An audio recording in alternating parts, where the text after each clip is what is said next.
AWS আসলে কিভাবে আসলো? এডাব্লিউএস আলটিমেটলি যেটা আসলো, যে এডাব্লিউএস আমাদের যেহেতু জানি অ্যামাজন একটা ই কমার্স সাইট। তো ই কমার্স সাইটের মূলত কাজ হচ্ছে ওদের অনলাইনের হতে তাদের হলো যে প্রোডাক্ট আছে ওয়ার্ল্ডে, সেই প্রোডাক্ট গুলোকে সেল করা পাশাপাশি ডেলিভার করা।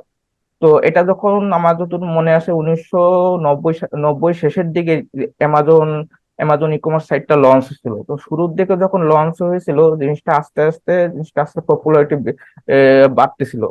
তো এই পপুলারিটি বাড়ার আরেকটা কারণ হলো যে ব্ল্যাক ফ্রাইডের মতো যেসব ইভেন্ট গুলো আছে, তখন সেই ইভেন্ট গুলোতে তারা প্রচুর পরিমাণে ডিসকাউন্ট দিত। তো ডিসকাউন্ট দেওয়ার কারণে প্রচুর পরিমাণে ট্রাফিক জেনারেট হতো।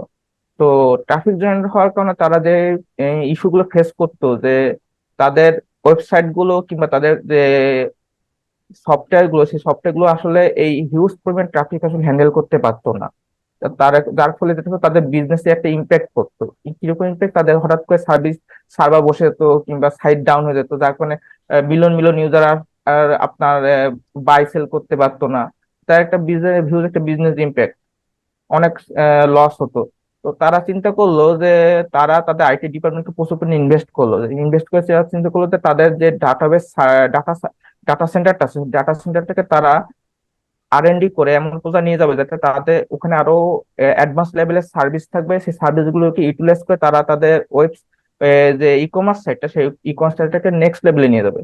তো তারা এখানে ইনভেস্ট করে তারা এখানে কম্পিটিশন পাওয়ারটা এমন পর্যায়ে নিয়ে গেল যে তাদের পরবর্তীতে তাদের ই কমার্স সাইটটা কখনো সেভাবে কোনো ইম্প্যাক্ট করে নাই।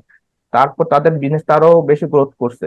তো পাশাপাশি তারা আইটি ডিপার্টমেন্ট যেটা চিন্তা করলো যে তাদের যে জনগণে কম্পিটিশন যে পাওয়ারটা আছে, এই কম্পিটিশন পাওয়ারটা তো হিউজ পরিমাণে আছে। এর পুরো কম্পিটিশন পাওয়ারটা তাদের পুরোপুরি ফুলি ইউটিলাইজ হচ্ছে না। তো তারা চিন্তা করলো যে আমরা এই এক্সট্রা কম্পিটিশনাল পাওয়ারটা, এটা আমরা এজ এ সার্ভিস হিসেবে মাস পিপুলের কাছে আমরা সেল করতে পারি। সেখান থেকে তারা 2006 সালে as a Amazon web service হিসেবে তারা এটাকে সেল করা শুরু করলো। সেখান থেকে অ্যামাজন ফার্স্ট মার্কেটে ক্লাউড ক্লাউড সার্ভিস হিসেবে হলো গিয়ে যাত্রা শুরু করে। এটা হলো গিয়ে অ্যামাজন ওয়েব সার্ভিসের শুরুর দিকের ইতিহাস। অ্যামাজনে যদি আমরা ইয়াতে যাই, আর্কিটেকচার যেটা দেখি, এটা হচ্ছে এর আর্কিটেকচারটা গ্লোবালি ডিস্ট্রিবিউটেড, মানে এর প্রত্যেকটা গুরুত্বপূর্ণ পয়েন্টে ওয়ার্ল্ড ওয়াইড এর ইনফ্রাস্ট্রাকচার গুলো ডিপ্লয় করা আছে। এখন গুরুত্বপূর্ণ পয়েন্ট বলতে আমি যেটা বলতেছি, এটা এই অ্যামাজনের প্রত্যেকটা রিজন, অ্যামাজন ওয়ার্ল্ডের প্রত্যেকটা অংশে এক একটা রিজন অনুযায়ী ভাগ করছে পুরা ওয়ার্ল্ডকে। এক একটা রিজন অনুযায়ী সেই রিজনে এক একটা করে আপনার ডাটা সেন্টার এস্টাবলিশ করছে। সেই প্রত্যেকটা ডাটা সেন্টার আবার একটা আরেকটার সাথে হাই পাওয়ার নেটওয়ার্কের থ্রুতে কানেক্টেড। এর মাধ্যমে তারা কি হলো, গ্লোবালি সমস্ত ইউজারের কাছে খুব ইজিলি রিচ করতে পারলো। যার ফলশ্রুতিতে যেটা হচ্ছে, কোনো কারণে যদি একটা ডাটা সেন্টার ডাউন হয়ে যাচ্ছে, সাথে সাথে আরেকটা ডাটা সেন্টার সেই জায়গাটা ইজিলি হ্যান্ডেল করে নিতে পারতেছে, মিলিয়ন মিলিয়ন ইউজারের রিকোয়েস্ট ইজিলি হ্যান্ডেল করে নিতে পারতেছে।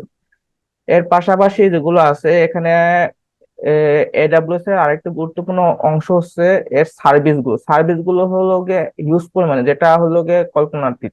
অন্য কোনো ক্লাউড প্রোভাইডার এত পরিমাণ সার্ভিস আজ পর্যন্ত ডিপ্লয় করেনি যেটা অ্যামাজন এখন পর্যন্ত করেছে। অ্যামাজনকে যার কারণে বলা হয় ডেভেলপার ফ্রেন্ডলি। ডেভেলপাররা যখন যে সার্ভিস দরকার সেই সার্ভিসটা ইজিলি অ্যামাজনে পাবে, যেটা অন্য কোনো ক্লাউড প্রোভাইডার এত ইজিলি পাওয়া পসিবল না। আমরা যদি এখানে এই ইয়াটা দেখি, স্লাইডটা এখানে আমরা দেখতে পাচ্ছি যে এই গ্লোবাল ইনফ্রাস্ট্রাকচারটা যেটা এখানে দেখানো যাচ্ছে, এখানে এডাব্লিউএস এর রিজন গুলোকে চিহ্নিত করা হয়েছে। এখানে যে রেড মার্ক গুলো যেগুলো আছে, সার্কেল গুলো, সেগুলো হলো গিয়ে অ্যামাজন এস্টাবলিশ রিজন। আর যেগুলো গ্রিন সার্কেল সেগুলো হলো গিয়ে আপনার আপকামিং রিজন, যেগুলো এস্টাবলিশ করা চলতেছে। কয়েক বছর ভিতর জিনিসটা খুব শীঘ্রই চলে আসবে। তো আমি যেটা বলেছিলাম আগে, যে এখানে গুরুত্বপূর্ণ পয়েন্ট গুলোতে আপনারা যদি দেখেন, ওয়ার্ল্ড ওয়াইড পৃথিবীর সমস্ত গুরুত্বপূর্ণ পয়েন্ট গুলোতে ওদের ডাটা সেন্টার গুলো এস্টাবলিশ করা। আর প্রত্যেকটা ডাটা সেন্টার একটার সাথে একটা হাই ব্যান্ডউইথ নেটওয়ার্কের সাথে কানেক্টেড। সো কোনো কারণে যদি একটা ডাটা সেন্টার যদি ডাউন হয়ে যায়, তো এটা খুব বেশি ইম্প্যাক্ট পড়ে না, সাথে সাথে আরেকটা ডাটা সেন্টার সেটা ইজিলি সেই কভারেজটা করে ফেলতে পারে। ওয়ার্ল্ড ওয়াইড সমস্ত মাল্টিন্যাশনাল কোম্পানির ভিতর যারা যারা এডাব্লিউএস ট্রাস্ট করতেছে সেগুলো আমরা এখানে দেখতে পাচ্ছি। পাশাপাশি এখানে কিন্তু আমরা গভর্নমেন্ট এজেন্সিরও আমরা সিম্বল দেখতে পাচ্ছি, লাইক সিআইএ, নাসা, আমেরিকার, এরাও কিন্তু এডাব্লিউএস উপর ট্রাস্ট করে, এডাব্লিউএস এর সার্ভিস তারাও কিন্তু ইউজ করতেছে। সব এডাব্লিউএস যে কতটা পপুলার সেটা আপনারা এই এই স্লাইডটা দেখলে বুঝতে পারতেছেন তারা কি পরিমাণ জনপ্রিয়।